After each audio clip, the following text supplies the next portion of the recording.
No debate político de hoje, parece que tudo virou xingamento, não é mesmo? Esquerdopata, fascista, neoliberalzinho, os rótulos vão para todo lado. Mas, afinal de contas, o que realmente significa ser de esquerda ou de direita? Bom, é isso que a gente vai desvendar hoje. Pois é, o problema é que, na maioria das vezes, essas palavras são usadas só para atacar, sabe? Elas acabam virando uma cortina de fumaça, que esconde as ideias de verdade por trás de cada visão de mundo. E aí, no meio dessa confusão toda, ninguém se entende. Então, a pergunta de US$ 1 milhão é essa. O nosso objetivo aqui hoje é justamente ir além dos gritos e dos estereótipos para entender a raiz dessas ideias, encontrar uma resposta mais clara e, principalmente, ver como tudo isso afeta a nossa vida na prática. E para organizar a conversa, este aqui é o nosso roteiro. A gente começa falando dessa confusão dos rótulos, depois mergulha na origem das ideias, coloca os dois lados frente a frente para comparar, analisa o que cada um tem de bom e de ruim, e no final, a gente ainda explora uma proposta de equilíbrio. Vamos lá? Muita gente aprende na escola que os termos esquerda e direita nasceram lá na Revolução Francesa por causa do lugar onde os políticos se sentavam. Isso é verdade, mas é só o começo da história. A divisão real, a raiz filosófica da coisa, é muito, mas muito mais profunda. Ela tem a ver com duas maneiras completamente diferentes de enxergar a natureza humana. Vamos entender isso direitinho.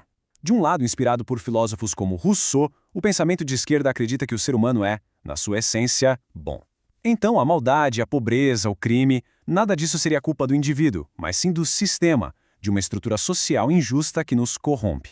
Já do outro lado, numa linha mais cética de pensadores como Hobbes, a direita acredita que o ser humano tem uma tendência natural ao egoísmo ou aos vícios, e que sem instituições fortes como a família, as leis e a religião para colocar um freio nesses impulsos, a sociedade viraria um caos. E é exatamente daí, dessas duas visões opostas sobre nós mesmos, que nascem os dois valores principais de cada lado. Para a esquerda, se o problema é o sistema injusto, o valor máximo a ser perseguido é a igualdade. O objetivo é consertar a sociedade para que todos tenham resultados parecidos. Já para a direita, se o problema está na nossa própria natureza, o valor fundamental é a liberdade, para que cada um possa fazer suas escolhas e ser responsável por elas, tanto pelos sucessos quanto pelos fracassos. Certo.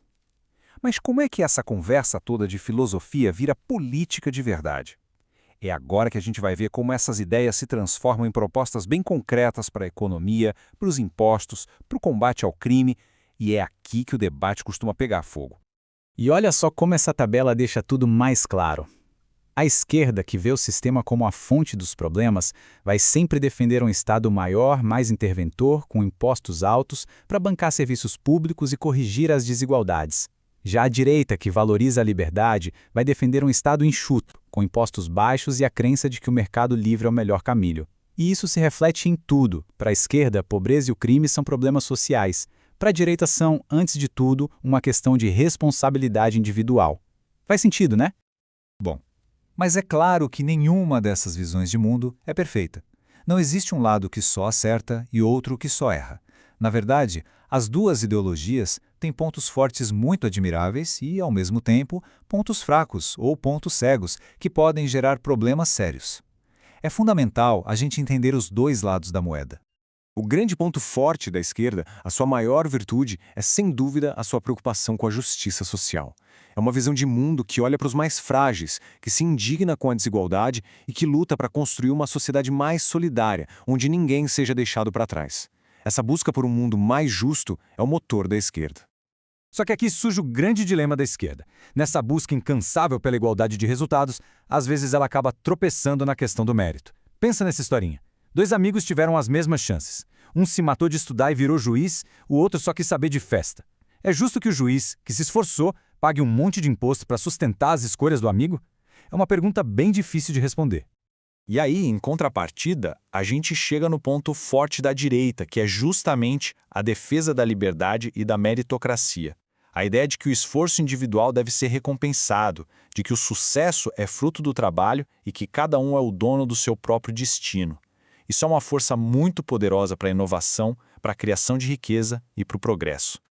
Mas a direita também tem o seu calcanhar de Aquiles. Falar de mérito e de competição justa soa um pouco vazio quando as pessoas começam a vida em pontos de partida tão brutalmente diferentes. Esse exemplo dos 2 bebês é matador. Um nasce em berço de ouro com acesso a tudo do bom e do melhor. O outro já nasce com tudo contra. Como a gente pode falar que a corrida entre eles é justa? A liberdade perde o sentido se não existir uma igualdade real de oportunidades. Então, ficamos nesse impasse. Um lado foca tanto na chegada que esquece do mérito da corrida. O outro foca tanto na corrida que esquece que nem todo mundo larga do mesmo ponto. Será que existe um jeito de combinar o melhor desses dois mundos? O material que a gente analisou traz uma proposta bem interessante para tentar esse equilíbrio. A ideia é simples, mas ao mesmo tempo revolucionário. Funciona assim: o Estado teria um foco total, absoluto, em apenas 3 áreas: saúde, educação e justiça. Mas com um detalhe: esses serviços seriam públicos, universais e de excelência mundial. O filho do bilionário e o filho do porteiro teriam acesso ao mesmíssimo hospital, à mesmíssima escola. O objetivo? Nivelar o ponto de partida para todo mundo. E a partir daí, com essa base de igualdade garantida, todo o resto da economia seria completamente livre. Ou seja, a gente usaria as ferramentas da esquerda para garantir a largada justa e as ferramentas da direita para premiar quem corre mais e melhor. Bom, a gente chega ao fim desta análise com uma certeza. O debate entre esquerda e direita não é uma batalha entre o bem e o mal, como muita gente gosta de pintar. Na verdade, é a busca constante e difícil de toda a sociedade para encontrar o ponto ideal de equilíbrio entre dois valores que são fundamentais para a gente: a igualdade e a liberdade. E é essa a reflexão que fica. Não existe uma fórmula mágica, uma resposta pronta. Cada sociedade, em cada momento da sua história, precisa encontrar sua própria resposta para essa pergunta. E talvez o maior desafio da política seja justamente esse: como a gente faz para que a busca por um mundo mais justo não sufoque a liberdade, e para que a defesa da liberdade não nos torne indiferentes à injustiça? Fica aí a provocação.